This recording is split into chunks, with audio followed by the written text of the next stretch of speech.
के दयाल भाव के खांचे में बीते कई सालों से शेरी गरबा का बेहद ही सुंदर आयोजन होता आ रहा है। तब इस साल भी वहां पर शेरी गरबा का आयोजन हुआ है। ऐसे में कल नवरात्र की चौथी रात्रि पर वडोदरा के सांसद डॉक्टर हेमांग जोशी और रशिया के सांसद दयाल भाव के खांचे के शेरी गरबा के मेहमान बने थे और वहां पर गरबा खेलते हुए इन दोनों सांसदों की ओर से मां की आराधना भी की गई थी। वडोदरा में नवरात्रि महोत्सव भक्ति भाव के साथ मनाया जा रहा है। हर जगह पर शेरी गरबा और साथ ही बड़े गरबा महोत्सव का आयोजन हो रहा है।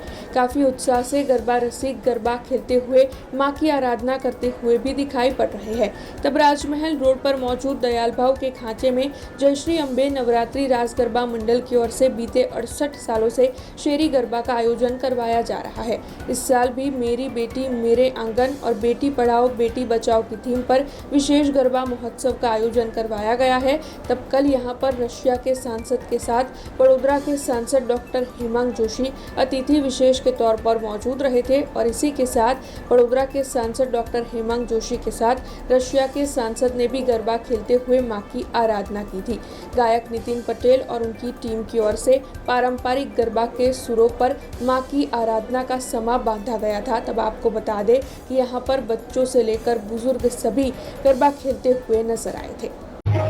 છેલ્લા 3 દિવસથી વડોદરા ઇન્ટરનેશનલ ગરબા ફેસ્ટિવલના તમામ આપણા સાંસદો વિવિધ 7 દેશથી વધારે દેશના ડેલિગેટ અલગ અલગ ગરબાઓ જોઈ રહ્યા છે, અલગ અલગ યુનિવર્સિટીઓમાં વિઝિટ કરી રહ્યા છે। વડોદરાનું ફૂડ સેવ ઉસળ એ પણ એમણે માણ્યું છે અને આજે જૂનું વડોદરા જે વસે છે એવા દયાભાવનો ખાંચો દયાળભાવના ખાંચામાં મારે આંગણે થીમ પર જે ગરબા થઈ રહ્યા છે એનો પણ અનુભવ લેવા તેઓ આવ્યા છે। મેં જ્યારે એમને કહ્યું કે અહીંયા સ્ત્રી સશક્તિકરણ અને બેટી બચાવો બેટી પઢાઓ પર અહીંયા ગરબા થઈ રહ્યા છે તો મને ખૂબ આનંદ થયો અને વિશ્વાસ આવ્યો કે ભારત હવે વિકસિત ભારત તરફ આગળ વધી રહ્યો છે।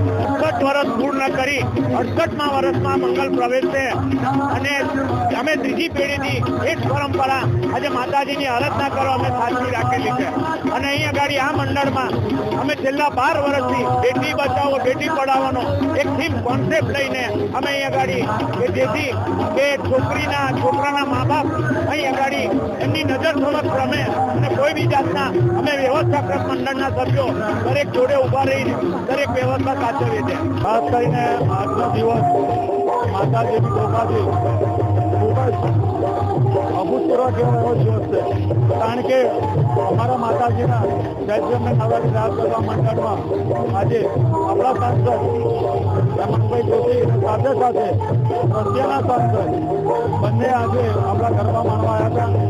ગરબા જોયા સાંભળ્યા ઉપરાંત જોડે રમ્યા પણ ખરા એટલે અમારા માટે બહુ અવાજ્ય વસ્તુ છે। કાર્પેટ ઉપર રમતા છોકરાને જોઈને રશિયાના આપણે ખૂબ જ ખુશ થાય। એમને જોયું કે શેરી ગરબા આટલું સરસ રીતે રમાય છે તો 68 વર્ષ પૂરા થયા પછી આજે એવું લાગ્યું કે માતાજીએ એ રીતે રશિયા અને ભારતના નરેન્દ્ર મોદીની પોલીસના મિત્રતા મળે એવી જ રીતે રશિયાના સાંસદ અને આપણા સાંસદ જોડે ગરબા રમીને પુરવાર કર્યું કે માતાજીના આ જોગાનું જોગા સંજોગો છે જેમને ભેગા કર્યા અને આ મંડળ એમનો ખૂબ ખૂબ આભાર વ્યક્ત કરે છે। આપણા માધ્યમ તો જરૂર એમનો આભાર વ્યક્ત કરી જય માતા। हमसे जुड़े रहने के लिए हमारे YouTube चैनल को सब्सक्राइब करें और नई वीडियो की नोटिफिकेशन के लिए बेल आइकॉन को दबाएं।